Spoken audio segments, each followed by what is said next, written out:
that may lose by more than 7 for the first time ever here in the Semper Fidelis All-American Bowl. It's been a one-touchdown game in each of the last 3 years. Well, there's 5:18 remaining in the fourth quarter, so plenty of time to probably cut it down, and it's going to come down to special teams and possibly an onside kick, Nick. If they're even able to find the end zone. That's true. Back deep to receive for the West. Jamichael Hasty standing at his own 5. A deep kick. Hasty will retreat and take it at the 3. Up ahead, a convoy to the 15. Wiggles 20. Cut back 25. Skips out of a tackle to the 30 and is tripped up. Dragged down at the 32 by Rashard Casey Jr. And Team West has 74 yards to go from a touchdown to make this thing a game again. Well, it's good to see special teams and Jamichael Hakeley making a play, at least for the West, and putting them in decent field position now. A good start for the West. The field position has been so heavily skewed in favor of Team East that I've been shocked that it's only a 2-touchdown ball game. Team West has got to make a play here. They have been the lone issue here in a ball game that's gotten way out of hand if you're the West. Sherron Jones in the ball game. Flips it out to Malik Lovett, and he'll try his best to get out of a tackle and only gained about 3 there to the far side, make it 2nd and 7. I really like the West team. When Sherron Jones is out there, he adds that dual threat capability into the ball game, and the East is going to be on their toes now, Nick. Got to be able to take a deep shot, though, if you're Team West. Trailing by 14. 4:44 to go. Shotgun snap. Jones looking left. Skips out of a tackle, going deep down the field, and the pass is intercepted. Going to John Jefferson and picked off for Team East by Jordan Hayes. That'll be the 3rd turnover in the half by Team West. I think Sherron Jones there just overthought the play, just overthinking everything. He had a wide open lane as he was scrambling out to the outside. He could have taken off and gotten a first down, but he saw something. I'm not sure what he saw, but it was right into the hands of the defender, and we got ourselves now an East team that could put this ball game away by just running out the clock, Nick. It's real unfortunate for Sherron Jones, who had such the masterful drive to get them the field goal in the 3rd quarter. He engineered a real drive of champions to get him back into it.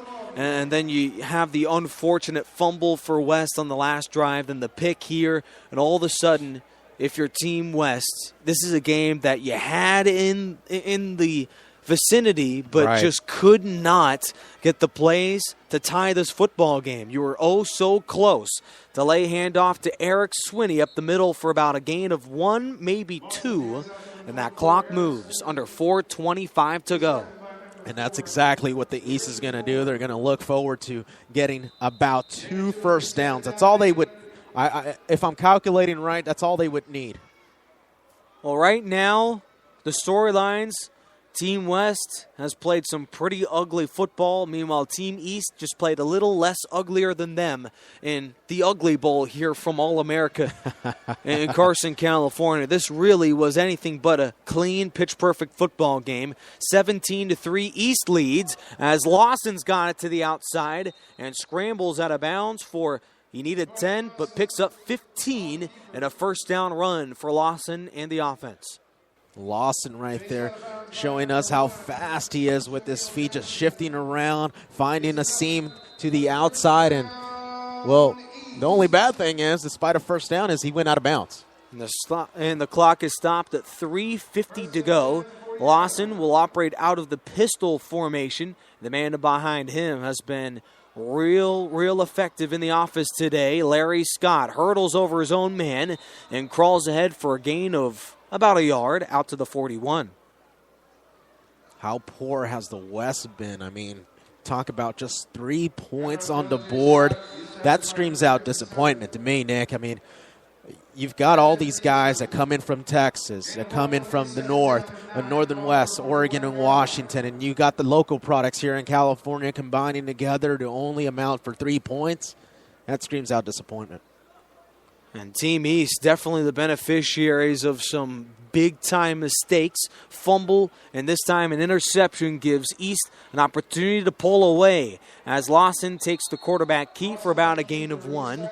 Tackle was made by Drew Berger, and with 3 minutes to go here and a timeout called by Team West, which is their first, they should still have an opportunity here, given to make the stop on 3rd down, to try and get something going offensively. The game is not over quite yet, but time's becoming a mortal enemy. They are just running out of time. They need some things to happen, that's for sure, Nick. I mean, I'm talking about a turnover, a scoop and pick for 3, a pick 6. Or a one-play score. A one-play score.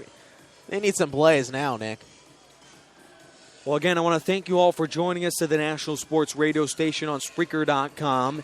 Alongside Dan Gadino, I'm your host, Nick Rice, here from the All-American Semper Fidelis Bowl here from Carson, California. It's the StubHub Center, and it was a packed house all of about an hour ago with these fans have begun to head for the exits. They have seen just about enough of a football game marred with penalties, turnovers, missed field goals, and other mistakes. That really has been the Achilles heel for Team West when it has all been said and done, at least of all but 3 minutes of action here from Carson. It'll be a 3rd down and 8. Marquise Lawson with a 3-wide set will run an end-around play action, floated deep down the field. He's got a man wide open inside the 20. I mentioned wide open into the end zone. Touchdown, Tristan Payton. He's got another score. So the USC commit is showing off what he will do over here on the West as he scores one on the West. Tristan, he's going to make a name for himself at SC, it seems as. You're talking he scored in the left end zone, scored in the right end zone, and he scored for USC today. Yeah, he really did, and it took some trickery finally from one of these teams. It was a double fake, a fake pass, fake handoff, fake end around, so it was a triple fake, and then finally a touchdown pass. Well, all the colleges who recruited the players from Team East, they are throwing a party after this one. Yeah. The same party that Team East is going to be at because, boy, did these players, following the turnovers and the mistakes in the first half, this is 24-3, but it could be even worse. It really but you look at the could. character of this Team East football ball club, and really, you have nothing but good things to say about a team that came into this one with a mentality of this being a Super Bowl. I mean, that's exactly what the East played like. I mean, as far as the West, it seems like they didn't even show up tonight. And the East, give them credit because the mindset for them was put this game away early on. And it finally took 4 quarters for them to officially call this one a ball game. I mean, yeah, sure, 2:48's left, but 24-3 screams out a victory for the East. My player of the game is Tristan Payton. Well, I'm going to wait 2:48 and take a look at statistics. Come on, man.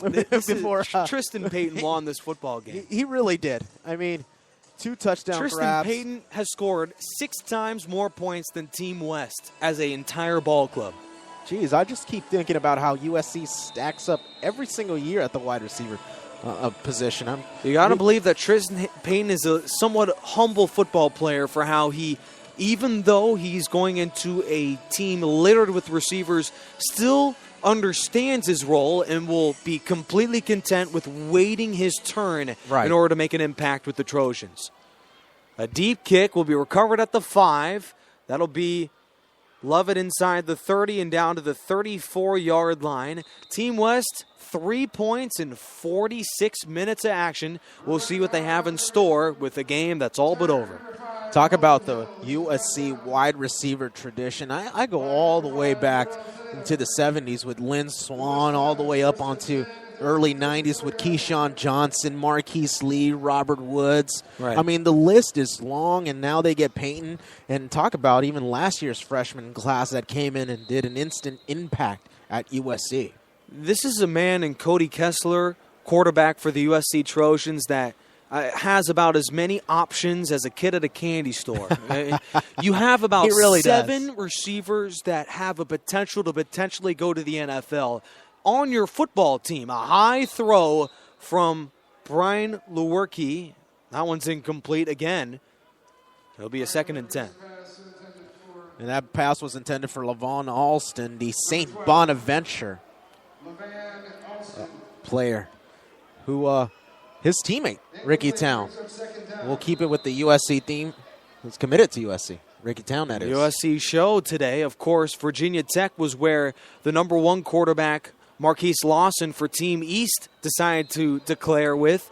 We've had some interesting scenarios here in this football game. A couple guys committed. Lawson went to Virginia Tech, and for Team West, Austin Joyner, their cornerback, ended up going to Washington University. This was a defensive slugfest for all of 2 quarters. East had a 10-3 lead. Tristan Payton has a couple touchdown receptions today. And then Eric Swinney, who's moving on to the University of Ole Miss, had himself a 1-yard scamper as well. My running back of the game has to be Larry Scott, who's moving on to the University of Michigan State. Another pass that goes for a very short game, make it 4th down for the West. And now with a 24-3 lead, it's a 4th down. This one's just about a final, but on 4th and make it 7, this Lewinsky-led football team is playing for just about some pride points here. Coming into the ball game, 99 players were chosen here to the Semper Fi All-American Bowl. 16 of these players came into this game not committed to any university, 2 committed tonight, so 14 will remain, and they'll make known their school of choice. National Signing Day, Wednesday, February the 4th, so coming up soon. Shotgun snap to Lewerke. Pass rush coming. Is able to elude out of a sack. Steps out of the pocket. Is looking long. Moves up in the pocket. Inside the 30. Still on his feet. Squirms out of another sack. Throws on the run to a wide open Team West player to the 40. Open 35. And that'll be Levon Alston with his first catch of the quarter on a 4th down and 7. Good for an abracadabra pass play. 23 yards and a West first down. So Brian Lewerke making things happen sideline to sideline, breaking tackles, avoiding the pass rush, getting to the far side, and finally letting that ball go, showing us some Frank Tarkenton ability, Johnny Manziel type play. 3 missed tackles by Team East on a 4th down. John Kolar steps into the game after the longest pass play for Lewerke and company, going end zone. It's intercepted and knocked out of the back for Team East. That's Jalen Christian, and that's another interception thrown by Team West. The 4th turnover for the ball club today, and that'll just put icing on the cake. It'll put a cherry on top.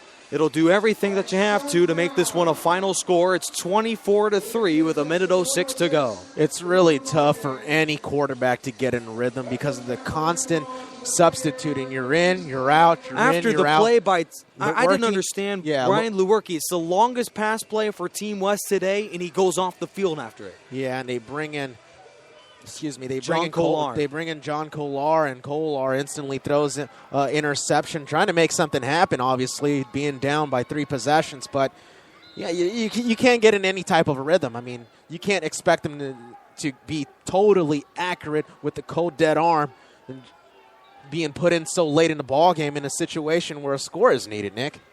It was a phenomenal play on 4th down and 8. 3 missed sacks. Boy, did this man just have the determination of champions despite being down by 21. Brian Lewerke with, I think, the play of the day for Team West. Definitely, and Team East will kneel the ball down now, Nick. Yeah, it's so fitting. One kneel down away. There is a Gatorade dunk for a pointless, meaningless postseason football game. Hey, and Team East is celebrating. When's the last time you saw a double Gatorade bath? I mean, usually the coach gets a single, but now these guys on the Team East, you got to give them style points on top of this win. And then a Gatorade bath for their offensive coordinator, Fitzgerald. How about that? Bill Fitzgerald gets the honors, if you will, and I think that's almost more punishment than enjoyment by that point. Oh, I mean, it's 58 degrees out here. I think it's way worse than 58, don't you think? Well, nevertheless, Team West played a valiant 4 quarters of football. Of course, the defense came to play. My player of the game for Team West has to be a man who was living in the backfield all game long. Noah Jefferson, defensive tackle from Liberty High School, will move on to USC, one of 2 valiant Trojans who made big plays in this football game, but it was the it was the monster performance from Tristan Payton of Team East. 2 touchdowns, over 100 yards receiving. That was the difference, Dan. Yeah, Tristan Payton playing for the East team in the East Coast in Florida.